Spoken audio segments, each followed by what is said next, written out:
Just like any other legislation, even wealth tax has a charging section. And this is Section 3 of the Wealth Tax Act. Okay? Now what does the Section 3 provides?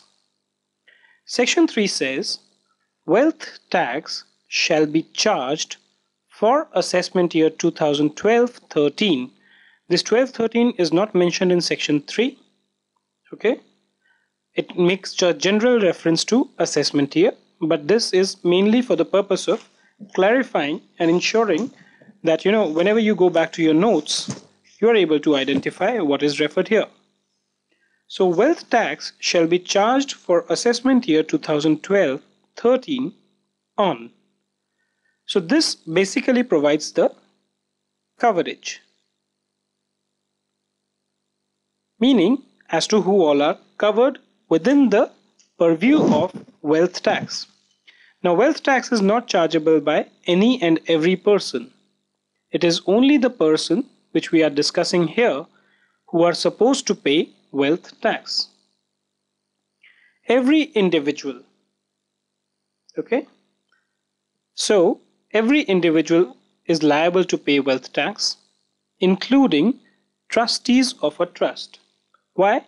Because trust is assessable as an individual.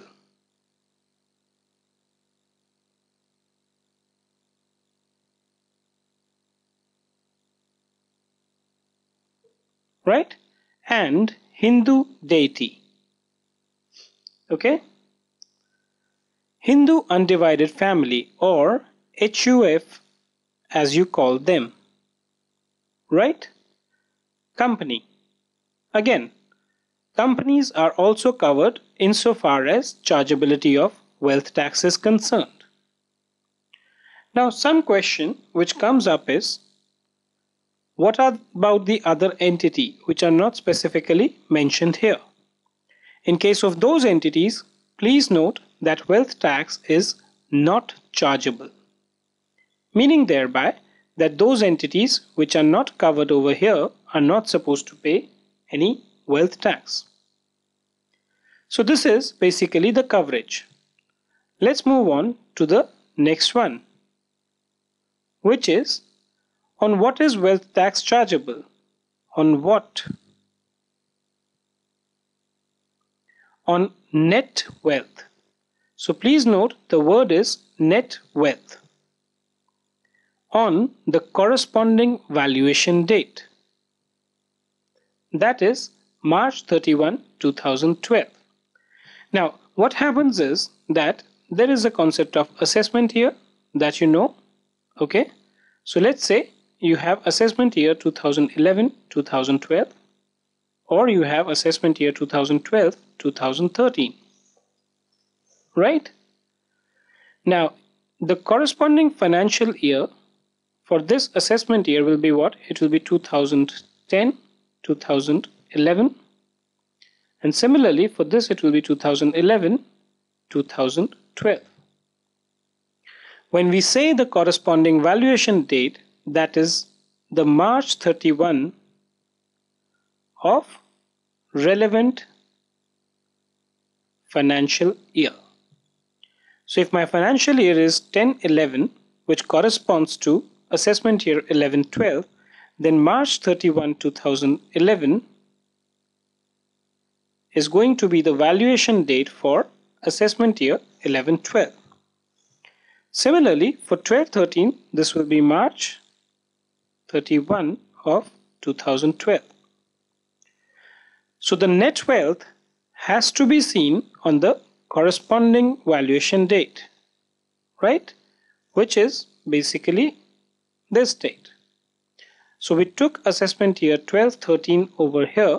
Therefore, the corresponding valuation date becomes March 31, 2012. Now we have decided, okay, this is chargeable on these people. This is chargeable as on this date, the net wealth as on this date. How you compute net wealth is something I'm going to tell you in the subsequent slides. And at what rate? At 1% of the amount. So 1% of an amount. by which net wealth exceeds rupees 30 lakh. So 1% of net wealth minus 30 lakh. Okay. So what if net wealth itself is less than 30 lakh? So let's take an example. Let's say the net wealth on the valuation date is, let's say, 1, 28 lakh, 2, 30 lakh, and 3, 35 lakh. Right? So in that case, on what amount will the wealth tax be chargeable? It is 1% of net wealth minus 30 lakh, or 1% of, so 28 lakh minus 30 lakh is minus 2 lakh. So the moment this is minus, the wealth tax will automatically become 0.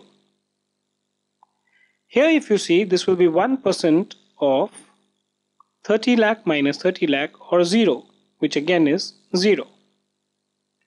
In the third case, it is 35 lakh minus 30 lakh. So 1% of 35 minus 30, or which is nothing but 5 lakh. So 1% of 5 lakh will be 5,000.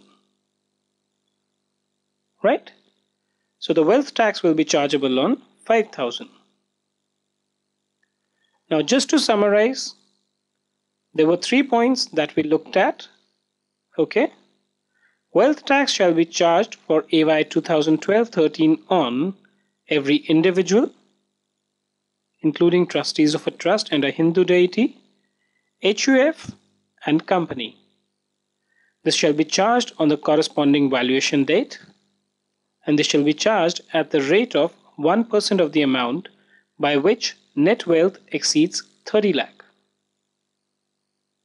Right? Now there are a couple of points that you need to bear in mind. Okay? The first one is that when you charge wealth tax for assessment year 2012-13, okay, the law that will apply will be on the first day of relevant assessment year. So even though the valuation date in this case was March 31, 2012, the law that applies will be of 1/4/2012. Right? The second point that you need to note here is that the accounting system, let's say there are two people, one is following mercantile system of accounting and the other one is following cash system of accounting. Right? The system of accounting are not relevant for wealth tax purposes. Okay? That's the another point. The third point is this 1%, okay, is all inclusive. So there is no surcharge, no cess, which has to be added on this 1%. Right? So these are some of the points that you should know about wealth tax and the charging section. Each one of them are going to become more clearer to you as you discuss in the subsequent slides.